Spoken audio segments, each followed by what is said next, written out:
We are just about ready to head down to the feature match area for the first semifinal match here from San Jose.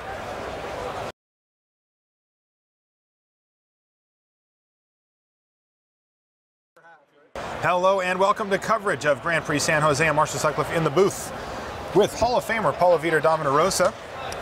We are in the first semifinal match here. This is a stacked top four, and we've got Paul Rietzl versus Ari Lax. You see that they've already gotten off to a little bit of a start here, but we stopped him after that. So two dual lands here for Paul Rietzl. Paulo, are we going to expect to see that kind of start from him often? Oh yeah, for sure. He's playing 4 colors. He has about 7 of those in his deck, I believe. Okay. His deck is overall quite slow, but this start is fantastic for him because Ari Lax's deck is supposed to be the fast deck in this matchup.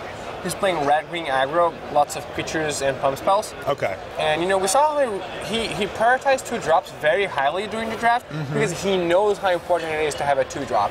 And right now he does not. He does not even have a mountain, which is his primary color. Oh, wow. So is that because he doesn't have one in hand? Well, it looks like he found one. Oh, and Alesha, who smiles at death, is his first play. Just thrown very casually into play with a lot of disdain. He's like, run it out there. Yep. Yeah. Alesha, one of the stronger 3-drops in the whole format. 3/2 with first strike with a powerful activated ability as well. She is going to do a lot of work for Ari, assuming she survives. Yeah, but I don't think Ari can actually activate her ability. He just doesn't have the mana. I don't think so. I mean, he needs white, black, or black. Yeah, he picked up 2 black lands that he may or may not be playing for Recharge Shadows. But even then, he has to draw, you know, 2 of his 3 sources to activate Alesha. So it might be possible, but it's not likely. Right. And we see Paul Rietzl, yeah, you know, it's very early to say, but the game is looking good for him because it's turn 3 and he's at 22 life. And yeah, just gonna play Rakshasa Secret here, which will enable him to play a Delve spell this very same turn. So Gourmet Angler, I think, is the card he has in his hand, and probably the card he's gonna play now. And a lot of Delve cards in Paul Rietzl's deck. Wow. Meanwhile, Ari Lax has to decide what it is he wants to discard here as things tighten down.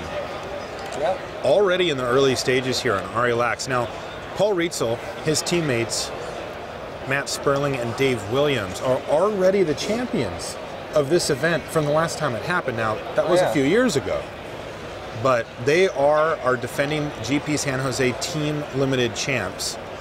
They've already got a title under their names here, and they're looking to come back once again and defend it. And yeah, you were right, Paulo. Gurmag Angler here for Paul Rietzl. That is going to outclass Alesha pretty handily. It is, though I fully suspect that we're going to see an attack from Ari Lax. If he draws a land, he's surely attacking, because Paul is not. Oh. That's interesting. So you think he might have missed some damage here? I believe so. The point is that if he does not, if Paul Rietzl blocks, it's just so devastating for him. But, you know, he's already behind in this game, and the 3 damage is actually important. So I think I would lean towards attacking. Now, why is it so devastating for Rietzl if he blocks? Even if Ari has a combat trick, it's still just a 1-for-1, right? Yeah, no, I mean, it's so devastating for Ari Lax if Rietzl blocks. I see. So it's too risky. Yes. Okay. But he maybe still needed to make that bluff anyway just because he's behind? Yeah. That's a tough spot. All right, well, now Ari gets to attack. Yeah, he does, but he's falling behind on life, too. He's going to hit Paul for 6, and he's going to be able to play a Morph and a Highland game. So even though Ari Lax had a slowish start and got Rakshasa secreted, he has now completely curved out. He's emptied his entire hand on the battlefield. And it's a nice one. It's decent. Yeah, it definitely is. Like I think I'm with you though. What you said earlier, which is that Rietzl has just a lot more to work with here. Yeah, and we know Rietzl has in his deck Bitter Revelation, Treasure Cruise, Crux of Fate, 6 drops. What happened to Paul Rietzl? This is not the Paul Rietzl that we know and love. Yeah, it is not. That's team draft for you, right? You do what you got to do. Yeah. So, you know, the game got to this point, and it's so much better for Paul Rietzl because he has so much to draw into. Whereas Ari Lax is just going to draw into 2 drops. Yeah. And I believe Ari Lax's life total is not correct. He should be at 15 here. He took 5 from the Gurmag Angler last turn? Okay.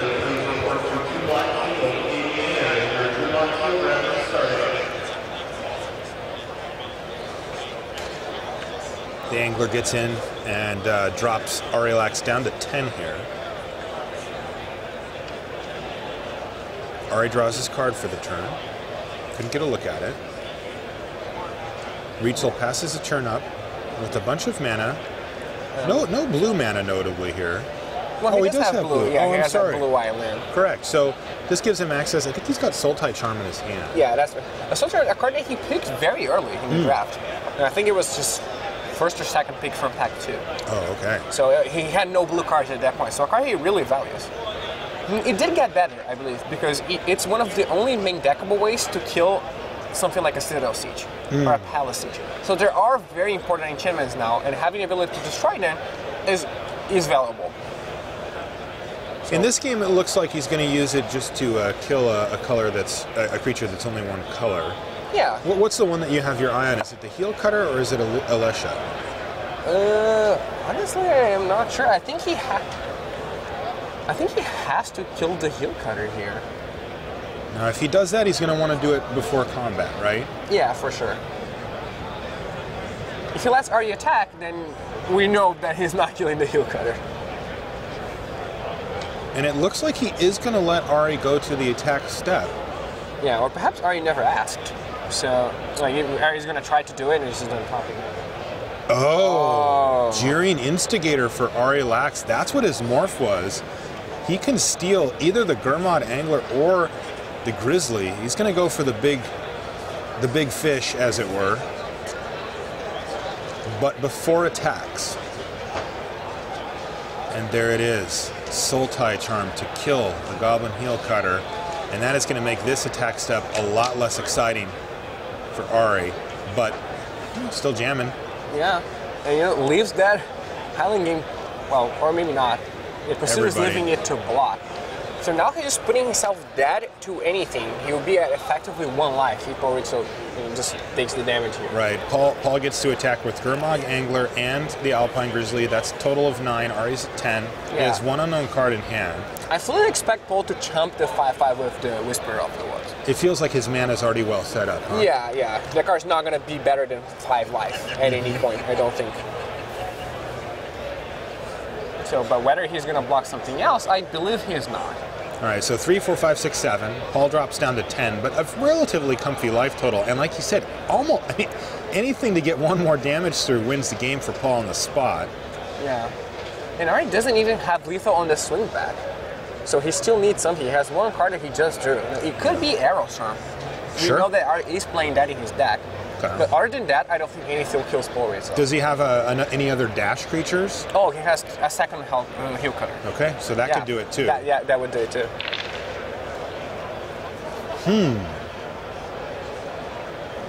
Well, Ari certainly made a game out of this. It's felt like Paul's been ahead the whole way. It still feels like that's the case. Yeah. Perhaps if Paul had been slightly less aggressive with that Gurmag Angler, he would be in a much better position right now. Interesting. Paul goes up to 11, though, off of the Thornwood Falls, which certainly matters. Yeah. It takes that Heel Cutter play off the table that we mentioned a minute ago. Yeah, so if that is the case, maybe he should have attacked with the Gurmag Angler, too. That would put Arilax to 1 life, and that would make Arilax leave 2 blockers out.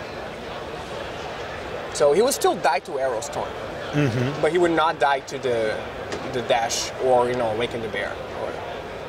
All right, so it looks like it's Hooting Mandrills here for Ari, and he passes it back, gradually getting a foothold in this game. Yeah, and things actually looking good for Arilax now.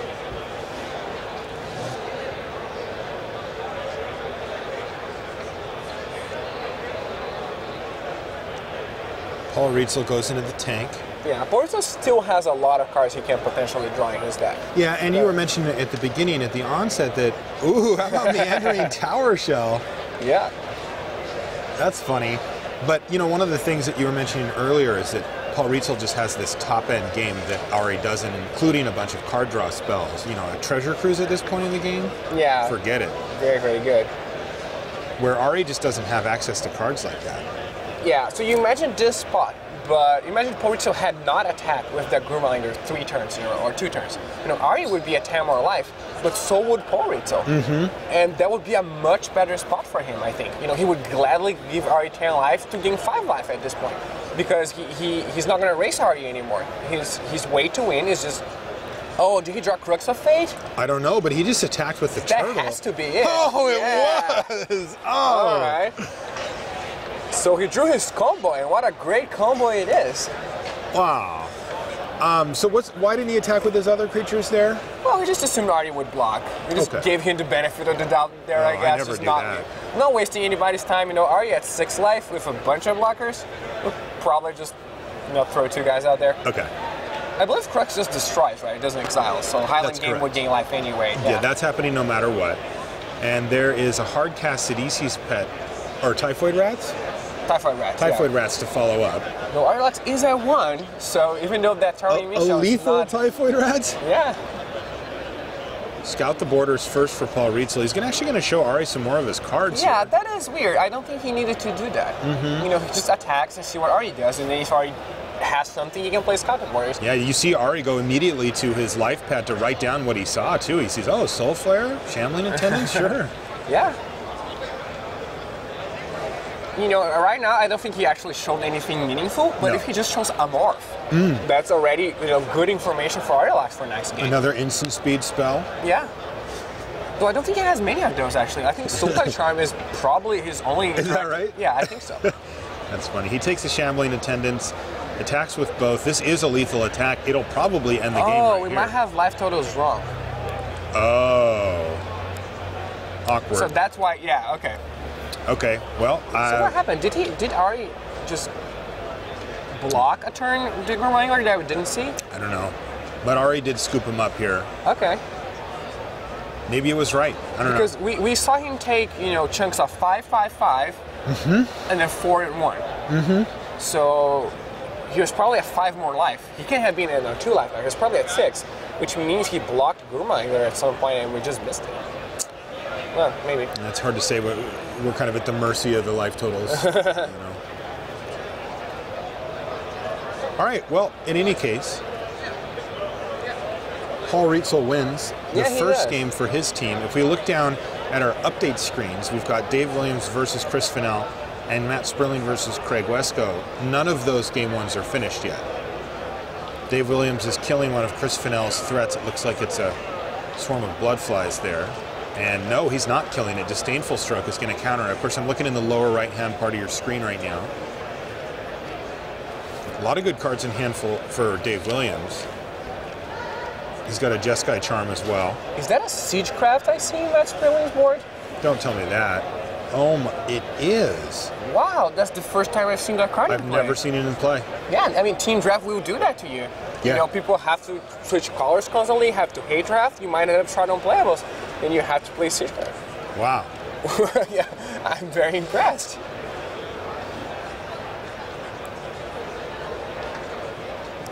So we're watching Dave Williams on the left versus Chris Fennell. Chris Fennell has a nice board state going here. Yeah, he does. Big flyers. He's got 6 power in the air.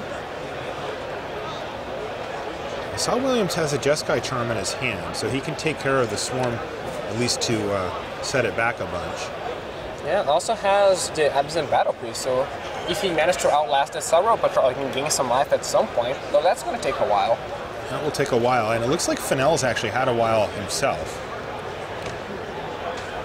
as he's got 3 counters on his Disowned Ancestor as well. Yeah. Williams passes a turn back, leaving just enough mana for Jeskai Charm up.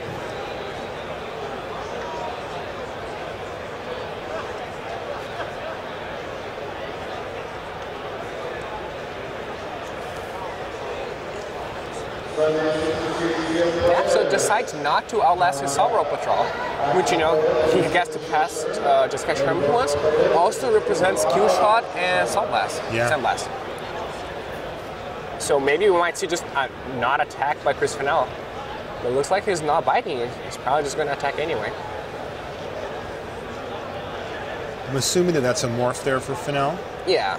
I imagine both of those face down cards are morphs. I'm not sure why they're not using the overlays. Normally they're good about that. Yeah. You know, Fennell actually is only attacking with his scout here. Yeah, just throwing the bluff eyes. You know, wants to get it out of Sunglasses range. Interesting. So Dave Williams, even though he's not actually bluffing here, he was representing a few different spells that you mentioned, and Fennell didn't want to attack in with those available. That is a treasure cruise, yes. Okay. Wow. Leaving 1 mana up. So is that a monastery flock there that we have? That could be the case. He also could be digging for a land to try to hit a 2nd mana, you know, which he didn't do, which could be Force Away. But he could have dealt for more. Yes, so he could have dealt for more. that's what he was hoping for. He was trying to leave 2 untapped lands. So that is a strong tell that that's a monastery flock. Yeah. And if it's not, it's a very interesting play. Yeah. Yeah. Because, you know, actually, yeah. Yeah, no, it really is. But I'm wondering, like, if Fennell doesn't want to attack with the start of the Bloodflies, like, when is he ever going to attack? Like, is he just going to leave it back on defense forever in fear of kill shot? Or was he just trying to play around Sandblast, you know, get it to 6/6 so it survives the 5 damage? Wow, Dave Williams is kind of going off here. Now he has an obs on Falconer. If he can ever get counters going on his creatures, which he's going to do right now. Yeah. You know, it makes you wonder, has Fennell just waited for too long here? Fennell? Yeah. Yeah, maybe. He could have attacked last turn too. I mean, I guess that would just have forced the Jeskai charm. But you know what is interesting though? Fennell, by doing that play, is actually playing around Sandblast here, right? He is, yeah. His Bloodfly's now big enough to avoid that, so he's cut that off the list. That leaves Kill Shot, Whisk Away. Yeah. I mean, there are a lot of things, but the thing is that, you know, even if your opponent has them, is that guy just never going to enter combat? You know, Whisk Away is going to get it no matter what. Yeah, those ones are, but you know, Sandblast is he gets to scratch 1 card off the list before entering combat. Yeah. It looks like, wow, this looks like an early slaughter on our other tables. Luis Scott Vargas wins his match 2-0. Paul up 1-0. Now Ephro is down a game in his though, so could be a quick one. If Paul closes that game out, then we'll have our first finalist set in our other match. They're playing against a team from Canada, from the Calgary area. 2 Grand Prix champions on that team. And there it is. Jeskai Charm is going to be used to put Swarm of Bloodflies back on top of the library for Chris Fennell, yeah. Which really does undo a lot of work. Oh yeah, for sure. And now Dave Williams has, you know, a flyer lifelinker Absent Battle Priest, and what are soon to be other 2 flying lifelink creatures. What is Fennell thinking about? He kind of went for his mana almost like he was going to counter it, but is he just trying to put something in the head of Dave Williams here? I mean, it feels like if Chris had a counter spell, he would use it here, right? Yeah. That reminds me, you know, well, what is that? Is that not Monastery Fall?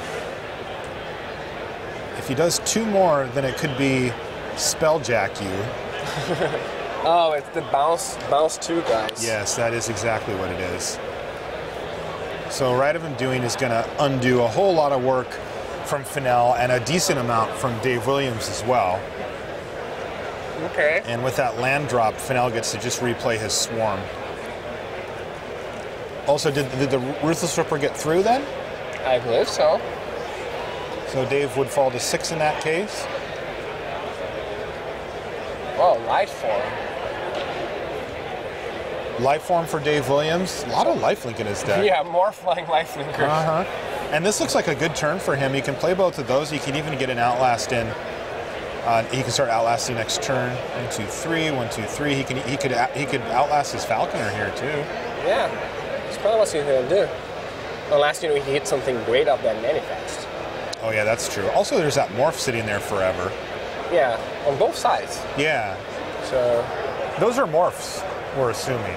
Yeah.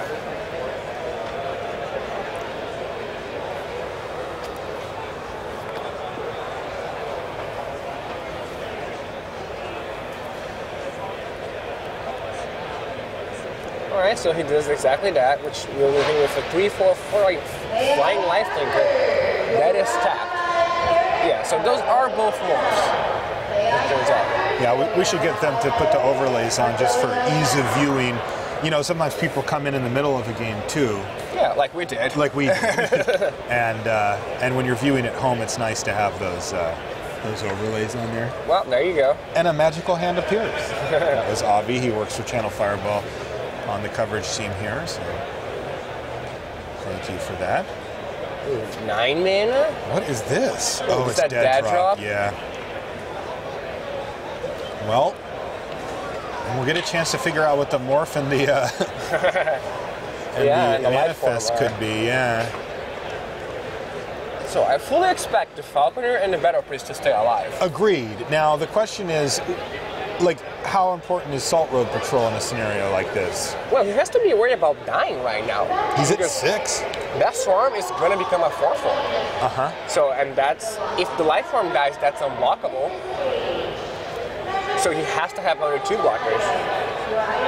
This is actually going to get really tough for Williams, right? It is, yeah. Because he needs to get another counter on his Falconer before it can get in the way of the Swarm. And the Swarm will kill him before he does that. Yeah, I mean, he has to be worried about just dying this turn. So he actually has to sack the Morph and the Salt Road Patrol to have a long-term game plan, because he can chump block the light form on the Swarm to gain some life and prevent a bunch of life and give him time to get that Falconer up to speed. Yeah, he will go to 2 if he does that. So perhaps if he keeps the Salt Road Patrol, he can just block the Design Ancestor, block the Morph with the Manifest. Well, this is not a great spot here for Williams. No, it's not. And you can see how much he's been thinking about what to sack here. He's under a lot of just life total pressure here from Fennell this turn. He might have to part with the Absent Battle Priest here, honestly, so he can keep this Salt Road Patrol. So you see what Williams is doing is he's covering up cards and visualizing what it would look like if he didn't have them. Yeah. And currently the Battle Priest is the one with the hand on it. Yeah, well, this is a very interesting spot here. It's hard to do to figure out without knowing what the Morph and the Manifest are. Wow. No, that Morph was actually Falconer, and the Morph was a Ifrit Weapon Master. Yeah. The Morph was actually quite good with the lifelink creatures he has. Yeah. I'm surprised he sacrificed that so readily. So what happens now if Christina attacks with everybody? Well, the Salt Road Patrol jumps in front of the Ancestor. Yeah. And he's going to have to probably trade off the Battle Priest for the Morph. Yeah. And then he would go to 1 if he doesn't block anything else. Yeah, so perhaps this Manifest is really good. I'll say Dave Williams fans better hope so. I think it's just an instant. Oh. It's like honors reward or something? Yeah, like that's that? what I think it is. I think that's what I saw too. Well, that's not good news. Yeah, for Dave Williams. So what's his long-term plan here? As you mentioned, he's going to survive this turn, but without a lifelinker or a flyer. Yeah, Fennell is just exerting tons of pressure from multiple angles here on Williams, and Chris Fennell looks like he's in a good spot to try to pick up this game. Taking a quick look at our other matches, you see Matt Sperling has won his game versus Craig Wescoe, and Paul Rietzl, of course, up against Arilax. We watched that game too. Yeah, so that's score 1 for Stagecraft. Well, it was Monastery Flock. It was. Good read, PV. You had it. So that was Monastery Flock, but it's gone now. And Rietzl ended up taking 5 there. Yeah, Williams. Yeah, he took 5. He's now at 1 life. Yeah. And this the way he played this is going to give him at least another turn, because he can chump block and gain 2 life, and go back to 3, and then take 1 from the Death Touch card. Yeah, Dragon Bell Monk's not great here either. No, it's not. I'm looking over Dave Williams' draft list here, and I am not seeing anything that can get him. I'm not seeing any of the huge sweeper plays that you would expect to be able to get him out of this position. He can't realistically kill Fennell from 14, so that's not on the table either. Yeah, at this point you have to wonder, does Fennell gain anything by attacking with that Design Ancestor? He could just outlast it. and eventually get it to be bigger than the Salt Road Patrol. It is just going to block the Salt Road Patrol anyway. Yeah. Yeah, it was Honor's reward. So, yeah, so not much incentive, I think, to attack there. So does the Dragon Bell Monk die? Or does he... He didn't block. He didn't block, okay. Didn't block. All right, well, Chris Fennell... And Fennell also just jamming the board here, which is weird because he's in such a commanding position, and, you know, he could probably keep that Glacier Stalker in his hand in case his opponent had end hostilities. Yeah. Which seems like the only way to win the game at this. Now, I guess even Surveyor would also help stabilize. Get him back in the game. Yeah. But it's interesting too because, you know, one thing to keep in mind as a viewer, if you know, for team draft, you have a lot of information about what your teammates have and what they don't have compared to an 8-person draft. But not end hostilities. No, that one would get picked by Dave, and he would have 2 chances to pick it. Oh my God, that's...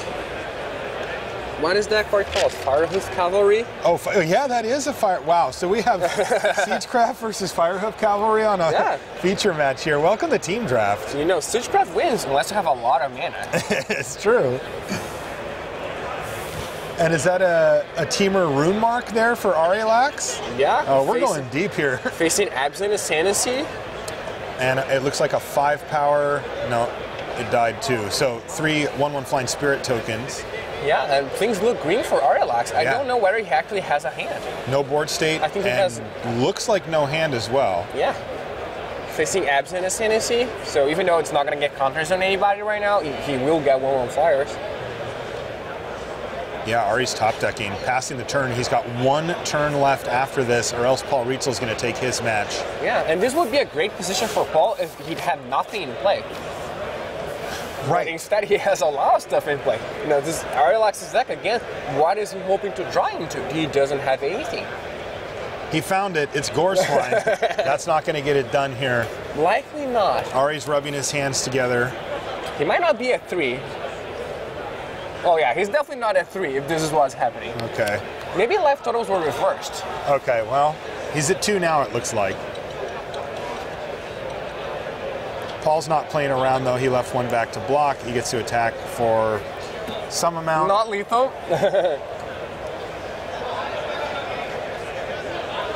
All right. All right. So, yeah, it was enough, whatever it ended up being. And Paul Rietzl takes down his match.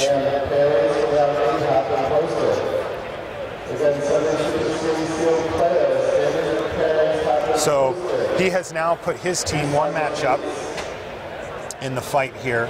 Chris Fennell beats Dave Williams in their first game. Matt Sperling won his first game. So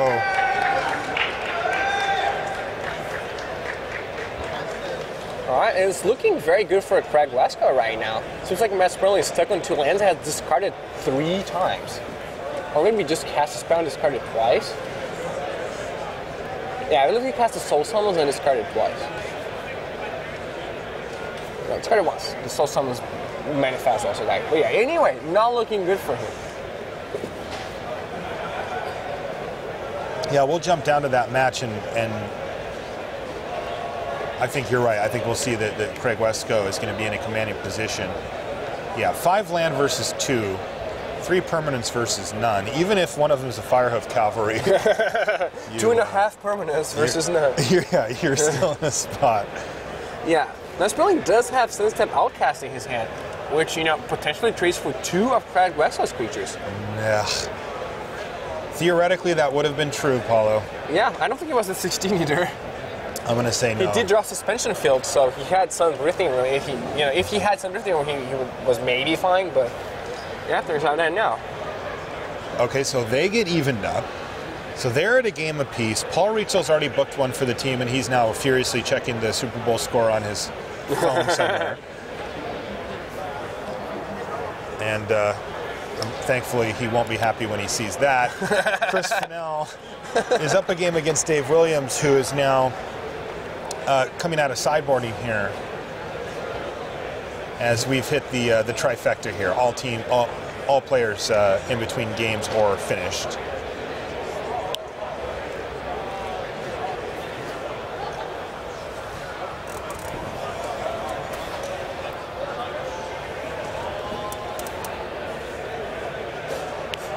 So we've got a couple of minutes here in between. But like I said, the most important thing to note here is that Paul has won his match. So that's the key at the moment. Yeah, for sure. So even though Chris Fennell is ahead in this particular match, the Paul's team still has the advantage here. Yeah, it's really nice in these team events when one of your teammates wins their match early. It's so relieving. I actually played in the first GP San Jose team event. Yeah, that tournament was brutal. It was 11 rounds on day 1. We went 8-3 and did not day 2. That is brutal. We didn't do quite as well. Things changed. Yeah, that was brutal. In fact, I remember I actually jumped in the booth for a couple of rounds just to let a couple of the guys off. All right, looks like we're underway here, though. Dave Williams looking for, I mean, they both, had a real fighting game in that game that we watched the end of there, but Williams couldn't quite put together the win. Fennell with some nice solid play, got him where he needed to go, and he's looking to close this thing out to give his team a chance. He's looking to enable Craig Wescoe. Yeah, and his hand looks a little bit land-like. I guess both players are stuck on 3 lands. And David Williams decides to go for the Falconeer in the hopes that he will draw land next turn so he can outlast and play light form. Okay. Chris Fennell with a Hooded Assassin, which is okay. Yeah, not bad, Not nearly as good as the Falconeer, but... Williams got there, by the way. He did, yeah. That's going to be huge for him. That's huge. Light form, and he gets to outlast. Yeah, great start for Williams. Yeah, 5 points of flying in play, of flying power. Could be even more. We don't know what that light form is. So which one do you like more, Marshall? Light form or cloud form? They're both so good. That's a really good question. Yeah. We've been having this discussion with people on our team, and we actually don't know. Yeah, they're super close. I think just in the dark, I'd probably say light form. I think I like the fact that it's so good against some of the more aggressive decks. Yeah. Means that, and you're just always getting that, no matter what. Yeah, with the cloud form, you could get, hexproof on a guy that you don't really want to protect anyway. Yeah. And lifelink is always going to be relevant. Right. That's kind of my thinking on it. Obviously, the ceiling is a little higher on cloud form, but even then, if you could just get something big with light form, you're really, really happy, even if it is a little more fragile. Yeah. Yeah, I think I'd probably have to take it, though. Thankfully, I don't think that pick will come up too often in booster drafts. So. All right, so Dave Williams, he knew the Disdainful Stroke was a distinct possibility, but he felt like in order to develop his board the best, he still needed to run out the Battle Priest, and he kind of did the thing where you put it on the stack and then just start putting it in the graveyard because you knew it was coming. Yeah, I don't necessarily agree with that. I think his board is definitely good enough at this point that he doesn't need to add to it. And he knows his opponent has the Stroke and is constrained on mana, so he won't be able to leave it up forever. Then you might just, maybe bait it with your second best spell. Like, I wonder, did he have a 3 casting cost spell in hand? I would much rather have that. I don't know. I don't know that. I definitely agree with you. My assumption is that he didn't. I think that his choice was do nothing. Okay. Or play this. Yeah, I might just have done nothing at this point. Huh. Depending on how strong of a read you had on the situation? Well, not just that, but depending on how strongly I felt that I could afford to do nothing that I turn. see. And I think when you have a lifelinker and you're about to have a second one. When you have 5 power of flying, 2 of it is like... Yeah, you can probably afford to do nothing. Yeah, I mean, he's comfortably winning the race here. Although, right as I say that, this does change things a bit. Still, the Falconer can get in handily right through the Sultai Scavenger, and a removal spell would be fantastic for Williams to keep the pressure up. If he can get rid of that Scavenger, he actually has Fennell on a 2-turn clock here. Yeah, I don't believe he can. Can't get rid of it? I don't think so. Well, that's not going to stop him. There must be a combat trick. Or that Manifest is a very good creature, but I wonder what could he be for 4 mana? Well, I mean, it's any white, blue, or red creature. I mean, realistically, blue or white, I think, in this scenario, but... Yeah, it could just be, Ice Power Mantis or something that would just swing the Sultai Scavenger. Yeah. But... It does feel, though, like if you're Chris Fennell, you don't really... Yeah, have a huge choice here, right? Well, I mean, I guess it could just be something like a Feat of Resistance, right? It could be, yeah. But I don't think Fennell can afford to play around that. I don't think so either. He has to block. It could be like a Mantis Rider. Honors Reward. Yeah. Always the new cards. Yeah, I mean, Fennell knew that wasn't in their Rietzl deck because that was a manifest the game before. That's right. But again, I'm not sure whether he can afford to play around it. But at the same time, David Williams knows that Fennell can't afford to play around it. So he knows Fennell is going to block. So why would he attack? Right. So it's just all those leveling games, but Fennell knows he knows that. Right. So. And ultimately, unfortunately for Fennell, due to some mana stumbles there, he doesn't really have as much latitude with making plays. You know, he can't say, well, I'll just wait. Yeah, right? No, he can't just take 5 there and just hope. Yeah, for sure. Yeah, Williams has put himself in a great spot. He's in one of those scenarios where he's only got 4 lands, but I don't know that he wants many more of that. You know, where looking at Fennell, he probably wants to, keep hitting land drops fairly deep into the game. Yeah, which is a problem because he also needs a lot of spells to win this game. That's true. And he's only going to draw 1 card a turn. Yeah, Fennell feels like he's woefully behind here. Yeah. And we see that Craig Wescoe has evened up the match against Matt Sperling. Oh, look at that. Yeah, so that's going to a game 3.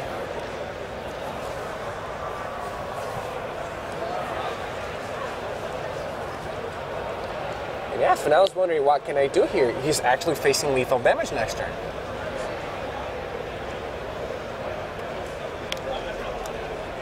So I think Fennell has drawn a land and has Swarm of Bloodflies. But, you get into this stage where you're so far behind, he's not even going to do it. Oh, it was Jeskai Elder? Oh, wow. Okay. That would have been sweet. A life-linking flying Jeskai Elder. 3/4 Jeskai Elder. Yeah. That's kind of a dream card right there. No wonder it takes like 2 different cards to make that happen. Okay, so they've evened it up. Dave Williams sitting on 24. Yeah. Wins the game. I mean, he was trying to, Fennell was trying to race him. It was not going to happen that game. So 1 game apiece. And let's jump back over to Matt Sperling versus Craig Wescoe here, where we are just deep into game 3 here. That was quick. Yeah, and that Firehoof Cavalry just laying the beat. Well, I guess not, since Matt Sperling's at 22. Theoretically. Yeah. Here I'm looking at David Williams' pack 3. Look at his first pick, Mantis Rider and Jeskai Elder, Fatal Resistance, Mystic Monastery, Watcher of the Roost, Absent Battlequist. What? Might Demonsters. Bring low? Bring low, so his first 9 picks were potentially in a 6-person draft very good, were all very good. That is not what you expect to see out of a team. No, definitely not. That is incredible. He just drafted a good deck. Nobody got in his way. Pack 2, also, Falconeer, then Jeskai Windscout, Force Away, Jeskai Charm, a free Weapon Master, Tranquil Grove, Alabaster Key, and Kill Shot. So, it's Summer Patrol. That's insane. He was also probably playing his first 9 picks here. Was he not cutting anything? I don't know. The packs were actually super weak as we were watching this draft. There weren't many cards that were that were very, that you need to hate draft. I was going to say that Dave's deck looks very strong. All the cards we've seen have been fine. Where when we jump down here, we're siege crafting and there's a Firehoof Cavalry. I mean, someone has to sacrifice themselves for the team. Yes. And that was Matt Sperling and Craig Wescoe. That is true. And that is one thing that you'll note when you watch team drafters that have done it a lot of times is, their expectations for their deck are much lower than they would be in an 8-person draft. And that's something that, you just get used to. You don't expect to have, even a deck like Dave Williams has, which looks like actually just quite a good deck. Yeah. You don't necessarily expect that in team draft. It's the way that you're judged is the combination of how good your deck is versus how bad you made your opponent's deck. And that's a much trickier thing to judge. And as we say that, here comes Valley on the field as well. Yeah, and I mean, it's not only that your expectations for your deck are lower, but also for everyone else's deck. So you expect the format to be a little slower than it normally is. You expect people to be playing more colors. So you maybe take lands more aggressively so that, you can actually splash a card you hate drafted. You take, high-end drops and cards like that, but that wouldn't have worked against David Williams. So we have an update from our other semifinal match, and I'm not talking about the one on this table. I'm talking about Luis Scott Vargas, Paul Cheon, and Eric Froelich, our finalists. Wow. They are through. Paul Cheon wins his match. Luis Scott Vargas wins his match.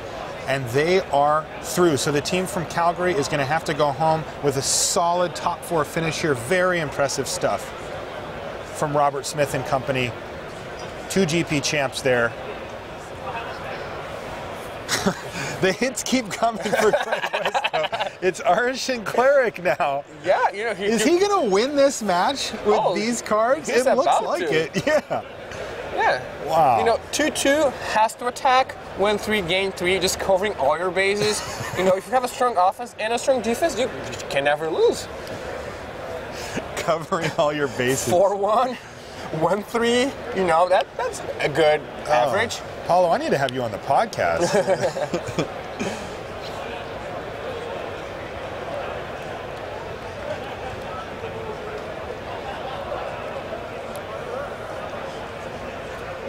Oh, wow. Okay, That's an actual great card for That's a good one. So Pyrotechnics is going to wipe Matt Sperling's entire board. And even triggers prowess twice. So as if that wasn't good enough. Okay, Feat of Resistance is actually going to get a counter on there and prevent it. So the morph is going to be a 3/3, or excuse me, the manifest creature is going to be a 3/3 now. But is that pro-red or pro-white? That's the question, because that is a big difference. Pro-white would be the main choice here, right? Well, if it's I guess it doesn't matter either way. It just doesn't attack with Seeker of the Way, and since that has 2 damage in it, it can't actually block anything else. Can't even block Valley Dasher. Right. No, I guess pro-red. It has to be pro-red. I like the way Craig Wescoe plays. Oh, yeah. You know, I didn't play all those 1/3 so that I could stay back with it. Right. So in they come. He doesn't give up any value on Valley Dasher either. Yeah, the Swine is probably getting blocked here. If it does, it's 3, 4, 5, 6, 7, 8, 9, 10. 10, okay. Put Sperling to 1?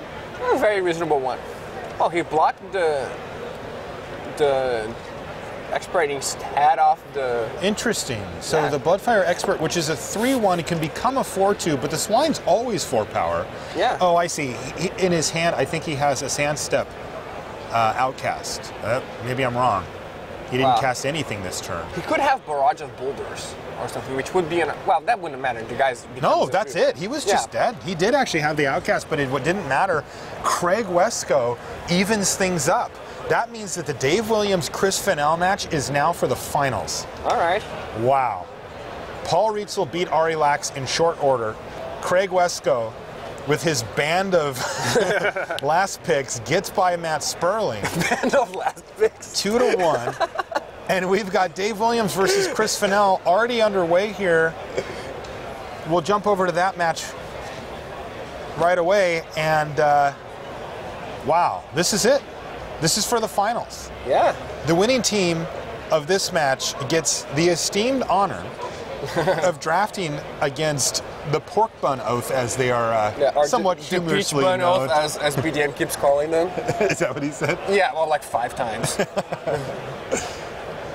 Yeah, so that's Luis Scott Vargas, Paul Cheon, and Eric Froelich awaiting their finalists. This card's light form. It doesn't have a second white mana. Oh, okay. And that's Balance Saddleback. Wow. That card is great, but there is, I think, both this Mighty Monsters and Kill Shot in David Williams' hand.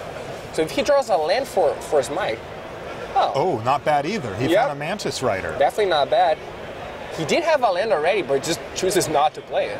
So he's going to reveal it, flip up Watcher of the Roost, play it. And attack for 5 in the air. 5 in the air here for Williams, so we've got a game plan. We definitely have. And now, Chris Fennell, though, has gotten off to a great start himself, and he's got a game plan here, too. So let's see where he takes this game.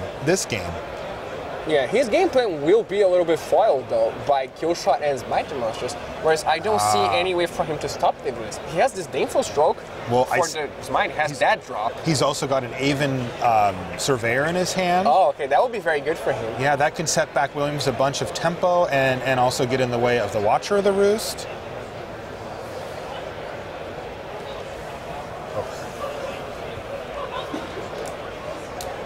Yeah, so is he just attacking here? The 2/1 is probably not attacking.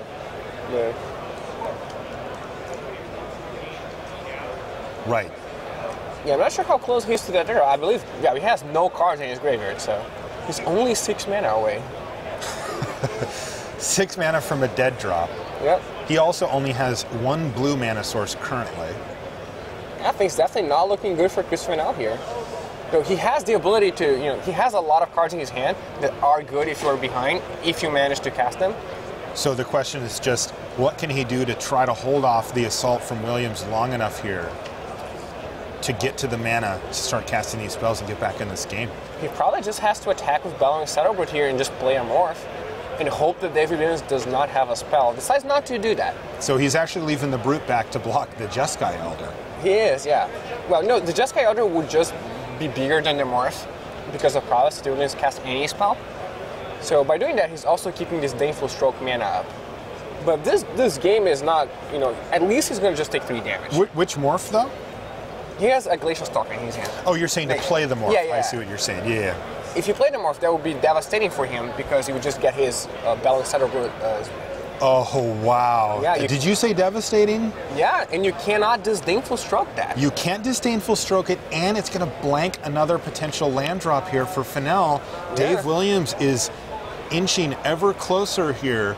But I wonder, why not bounce the Bellowing Saddlebird?